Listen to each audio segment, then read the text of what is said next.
Hello, my name is Jim Bratton, and I represent National Safety Compliance. We've put together this program to provide you with some basic information about OSHA, OSHA standards, and other health and safety issues as they apply to various workplaces. In this video, I'll tell you a little of the history behind OSHA, how OSHA protects employees through what is known as standards, some of the OSHA record-keeping requirements, how OSHA enforces the standards, what you can do to comply with OSHA standards, and a few other things you should know about OSHA as they relate to your company.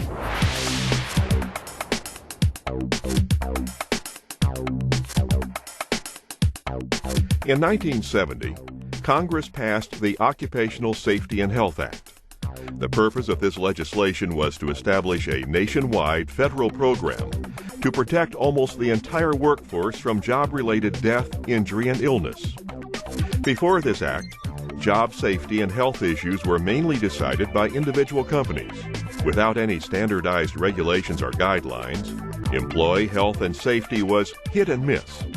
While some companies and industries worked to create a safe workplace, others felt it was a financial burden and was unnecessary. This was the backdrop for the creation of OSHA. But there were many events that led to the Occupational Safety and Health Act, starting with the Industrial Revolution in the 1800s, to child labor, to mass immigration, to labor movements, and more. Employee health and safety has been an evolving issue. Workplace health and safety is still evolving today as new technologies, increased information, and a growing and shifting workforce create the need for new, revised, and/or additional standards and guidelines. OSHA is the leading force in the protection of the U.S. workforce. After the passage of the Occupational Safety and Health Act, the first step the Secretary of Labor took was to establish within the Labor Department, effective April 28, 1971, a special agency to administer the act. This agency is what we know of today as the Occupational Safety and Health Administration, or OSHA. This new agency took on the difficult task of creating from scratch a program that would meet the legislative intent of the Act. The purposes of the Act are quite comprehensive and include the establishment of occupational safety and health standards, carrying out inspections and investigations, ensuring the maintenance of record-keeping by employers on occupational injuries and illnesses, requiring reporting by employers of work-related deaths, and conducting research relating to occupational safety and health. OSHA uses three basic strategies to help employers and employees reduce injuries, illnesses, and deaths on the job. 1. OSHA uses enforcement that is strong, fair, and effective. 2.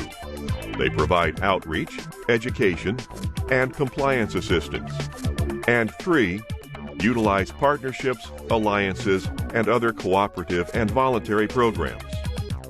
Since OSHA's creation in 1971, there has been substantial progress in increased occupational health and safety. Work-related fatality rates have been historically low in recent years. OSHA has helped to cut workplace fatalities by more than 60% and occupational injury and illness rates by 40%. At the same time, U.S. employment has increased from 56 million employees to more than 135 million employees.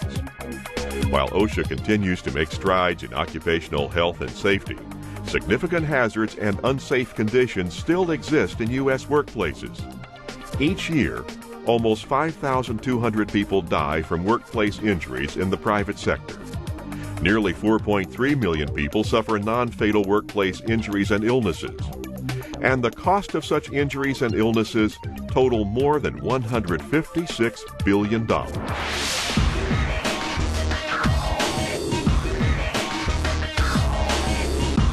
OSHA issues mandated laws and rules through what is known as standards. OSHA standards require that employers maintain conditions or adopt practices reasonably necessary and appropriate to protect workers on the job. Employers are to be familiar with and comply with standards applicable to their establishments. Employers must also ensure that employees have and use personal protective equipment when required for safety and health. Each workplace may have different requirements, and different areas within one workplace may require different standards. As an employer, it is your responsibility to know what standards apply. The Occupational Safety and Health Act covers private sector employers and their employees in the 50 states and certain territories and jurisdictions under federal authority. The OSH Act covers employers and employees either directly through federal OSHA or through an OSHA-approved state program. Section 18 of the OSH Act encourages states to develop and operate their own job safety and health programs. There are currently 22 states and jurisdictions operating complete state plans covering both the private sector and state and local government employees, and 4, Connecticut, New Jersey, New York, and the Virgin Islands, which cover public employees only. OSHA approves and monitors state plans, and states must set job safety and health standards that are at least as effective as comparable federal standards. Most states adopt standards identical to federal ones. All employers are required by law to comply with all Code of Federal Regulations CFR promulgated under the OSH Act. In addition, some agencies, both federal and state, may incorporate OSHA regulations into their own rules and regulations, whereupon these agencies then may enforce the occupational safety and health portions of their requirements. Examples of federal agencies that commonly use and enforce OSHA requirements with their own statutes and regulations are the U.S. Department of Transportation and the U.S. Environmental Protection Agency. The OSH Act does not cover certain groups of people. These groups include the self-employed, members of immediate family of farm employers, worker conditions that are regulated under worker safety or health requirements of other federal agencies, and employees of state and local governments. Some states have state plans that cover these workers.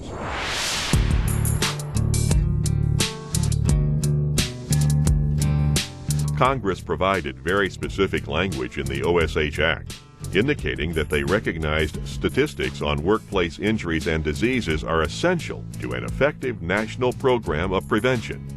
The Act, among other things, directed the Secretary of Labor to issue regulations to require employers to maintain records on workplace injuries and illnesses.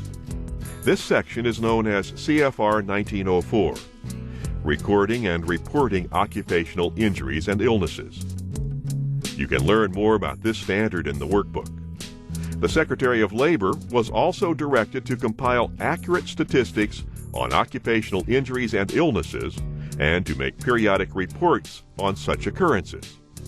The responsibility for collecting statistics on occupational injuries and illnesses was delegated to the Bureau of Labor Statistics.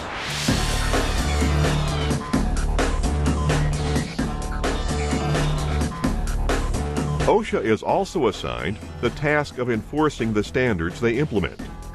Enforcement is accomplished through the use of worksite inspections and, if necessary, imposing citations, penalties, or both. OSHA has a specific standard, CFR 1903, Inspections, Citations, and Proposed Penalties, that define these topics. Workplace inspections and investigations are conducted by OSHA compliance officers, who are trained safety and health professionals. Inspections are almost always done without advance notice. Some special situations do occur in which OSHA might provide advance notice of their inspection. These special circumstances usually involve situations OSHA has been notified that an eminent dangerous condition is present and needs to be corrected as soon as possible, or that there has been a fatality. If an employer refuses to admit an OSHA compliance officer, or if an employer attempts to interfere with the inspection, the Occupational Safety and Health Act permits appropriate legal action, such as obtaining a warrant to inspect. It is best to cooperate with OSHA completely when being inspected. Their goal should be your goal, the health and safety of workers. Working cooperatively will help reach that goal. Not all 111 million workplaces covered by the Act can realistically be inspected. OSHA therefore has established a priority system for conducting inspections. The worst cases are given top priority. The order in which inspections or investigations are conducted is 1. Imminent danger situations. 2. Catastrophes and fatalities. 3. Complaints and referrals. 4. Programmed inspections. 5. Follow-up inspections. After an inspection, the compliance officer discusses with the employer all unsafe or unhealthful conditions observed during the inspection and indicates all apparent violations for which he or she may issue or recommend a citation and a proposed penalty. The compliance officer will not indicate any specific proposed penalties, but will inform the employer of appeal rights. After the compliance officer reports their findings, the area director determines whether he or she will issue citations and/or propose penalties. Citations inform the employer and employees of the regulations and standards alleged to have been violated and of the proposed length of time set to correct alleged hazards. The employer will receive citations and notices of proposed penalties by certified mail. The employer must post a copy of each citation at or near the place a violation occurred for 3 days or until the violation is abated, whichever is longer. Penalties are based on the type of violations found during the inspection. There are 8 types of violations for which an employer can be fined, and penalties can range from $0 to $500,000, depending on the type and severity of the violation. Additional penalties can be imposed for violations such as falsifying records, reports, or applications, violating posting requirements, or assaulting a compliance officer, or interfering with a compliance officer while they perform their duties.